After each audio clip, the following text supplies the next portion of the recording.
Hello guys, welcome to online classes. आज जो है आपकी हिंदी की क्लासेस आपकी स्टार्ट होने जा रही हैं और डेली बेसिस पर आपको हिंदी की क्लासेस हम प्रोवाइड कराएंगे। तो चलिएगा शुरुआत करते हैं सबसे पहले क्वेश्चन की ओर। भारतीय मानक ब्यूरो ने देवनागरी लिपि एवं हिंदी मानकीकरण का लागू किया है। कब किया है? 2009 में, 2010 में या 2011 या 2012 में। तो राइट आंसर हो जाएगा आपका 2012। चलिएगा, शिक्षा मंत्रालय ने स्वैच्छिक हिंदी शिक्षण योजना सर्वप्रथम कब शुरू की? 1950 में, 1951, 52 या फिर 1949 में। तो राइट आंसर हो जाएगा आपका 1952। चलिएगा, इसको एक बार देख लेते हैं हम।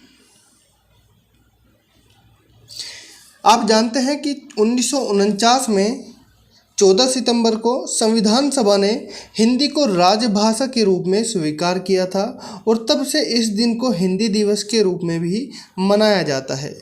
आप जानते हैं कि 1950 में भारतीय संविधान ने देवनागरी लिपि में हिंदी को संघ की भाषा घोषित किया था। नेक्स्ट क्वेश्चन की ओर चलते हैं।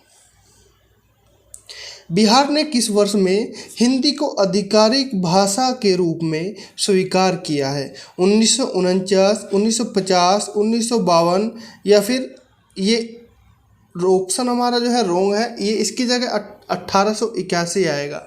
तो राइट आंसर हो जाएगा आपका 1881। देखते हैं इसको एक बार। भारत में सबसे पहले 1881 में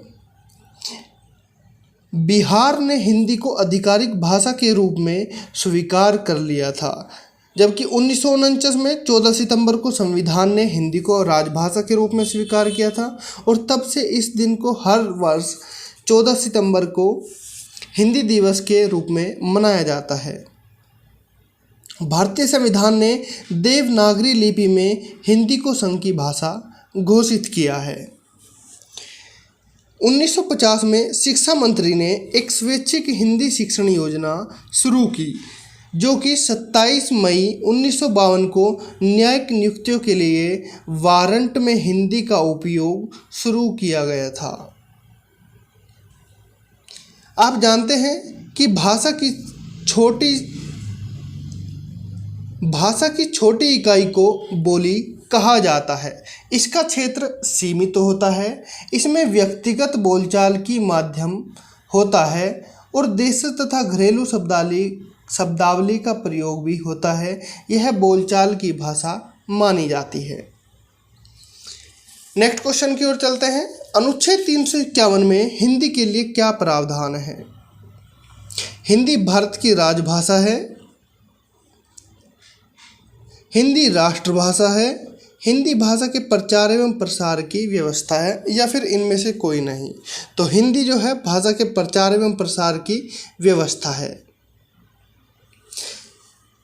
अनुच्छेद 351 को देख लेते हैं एक बार। क्या है अनुच्छेद 351 में? हिंदी भाषा के विकास के लिए निर्देश संघ का यह कर्तव्य होगा कि वह भाषा का प्रचार प्रसार बढ़ाए, उसका विकास करे, जिसमें वह भारत की सामाजिक संस्कृति के सभी तत्वों की अभिव्यक्ति का माध्यम बन सके और उसकी प्रकृति में हस्तक्षेप किए बिना। नेक्स्ट क्वेश्चन की ओर चलते हैं। 5वां विश्व हिंदी सम्मेलन कहाँ आयोजित किया गया? नई दिल्ली, पोर्ट लुइस, भोपाल या त्रिनिडाद? तो राइट आंसर हो जाएगा आपका त्रिनिडाद। इसको देखते हैं। जो विश्व हिंदी सम्मेलन है वो हिंदी भाषा का सबसे विशाल सम्मेलन है, जिसका उद्देश्य हिंदी को बड़े पैमाने पर प्रचारित एवं प्रसारित करना होता है। इस सम्मेलन में हिंदी के विश्व के दिग्गज विद्वान, लेखक, साहित्यकार आदि जुड़ते हैं। इस सम्मेलन की शुरुआत 1975 में हुई, जब पहला सम्मेलन नागपुर में आयोजित किया गया था। पश्चिमी हिंदी को बोली इनमें से कौन सी नहीं है? पश्चिमी हिंदी की बोली कौन सी नहीं है? बघेली, बुंदेली, हरियाणवी या फिर कन्नौजी? तो राइट आंसर हो जाएगा आपका बघेली पश्चिमी हिंदी की बोली नहीं है। आइएगा इसको समझते हैं एक बार। बघेली आपकी पूर्वी हिंदी की महत्वपूर्ण बोली है। बघेली और अवधी में बहुत समानताएं हैं। यह बोली मध्य प्रदेश के रीवा, जबलपुर, सतना, मेहर आदि भागों में बोली जाती है। शौरसेनी अपभ्रंश से विकसित पश्चिमी हिंदी के अंतर्गत 5 बोलियां आती है: हरियाणवी, खड़ी बोली, ब्रजभाषा, कन्नौजी और बुंदेली। कुमाऊनी को हम समझते हैं। कुमाऊनी बोली एक अर्वाचीन बोली है। इस बोली को हिंदी की सहायक पहाड़ी भाषा भी में रखा गया है। कुमाऊनी देवनागरी लिपि में लिखी जाती है। यह उत्तराखंड के कई भागों में बोली जाती है। अगर हम छत्तीसगढ़ी की बात करें तो छत्तीसगढ़ी पूर्वी हिंदी की बोली है। इसका विकास भी अर्धमागधी अपभ्रंश के दक्षिणी रूप से हुआ है। यह बोली छत्तीसगढ़ के कई क्षेत्रों और विहार के कुछ इलाकों में बोली जाती है। अगर मैं गढ़वाली की बात करूं तो यह भारत के उत्तराखंड राज्य में बोली जाने वाली एक प्रमुख भाषा है, जो कि खस अपभ्रंश से निकली भाषाएं हैं। भाषा के अंतर्गत कई बोलियां प्रचलित है। यह गढ़वाल के अलग अलग क्षेत्रों में अलग अलग पाई जाती है। नेक्स्ट क्वेश्चन देख की ओर चलते हैं। छत्तीसगढ़ी किसकी बोली है? तो छत्तीसगढ़ी पूर्वी हिंदी की बोली है। किसकी बोली है? पूर्वी हिंदी की बोली है। तो पूर्वी हिंदी की हम बात करते हैं कि आखिर पूर्वी हिंदी कौन से अपभ्रंश से विकसित हुई है? तो पूर्वी हिंदी आपके अर्धमागधी अपभ्रंश से विकसित हुई है। इसके अंतर्गत 3 बोलियां आती है: अवधी, बघेली और छत्तीसगढ़ी।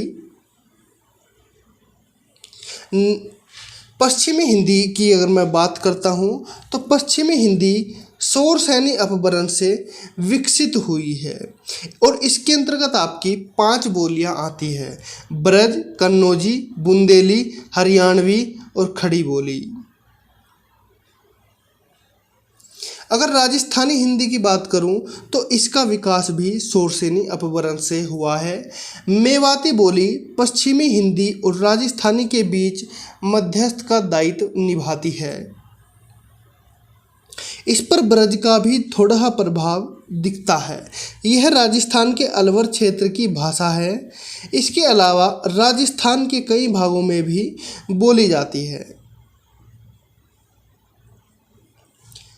पहाड़ी हिंदी खस अपभ्रंश से निकली भाषाएं हैं। इनको 3 भागों में पूर्वी, मध्य और पश्चिमी पहाड़ों में बांटा गया है।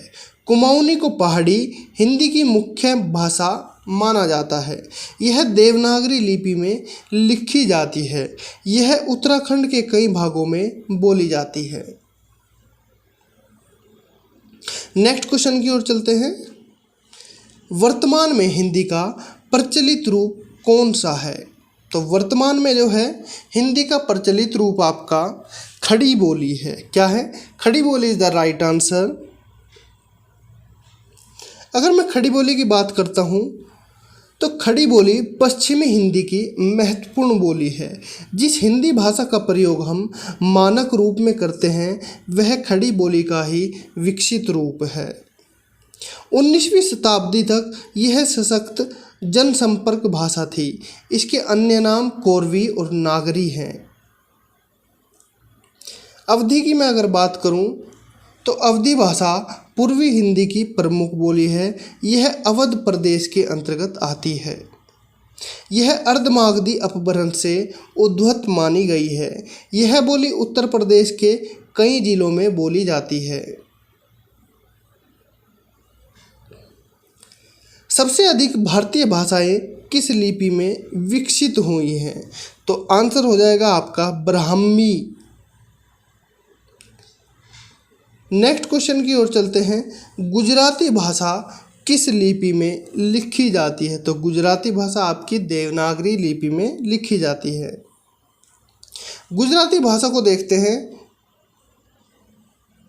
देवनागरी लिपि में लिखी गई गुजराती भाषा है। इसके अलावा हिंदी, संस्कृत और मराठी आदि भाषाएं भी देवनागरी लिपि में लिखी जाती है। अगर मैं खरोष्टी की बात करूं तो खरोष्टी भारत के पश्चिमोत्तर क्षेत्रों में प्रचलित है। यह लिपि दाएं से बाएं लिखी जाती है। इसे विदेशी उद्यम लिपि यानी अरामाइक और सीरियाई लिपि से विकसित माना जाता है।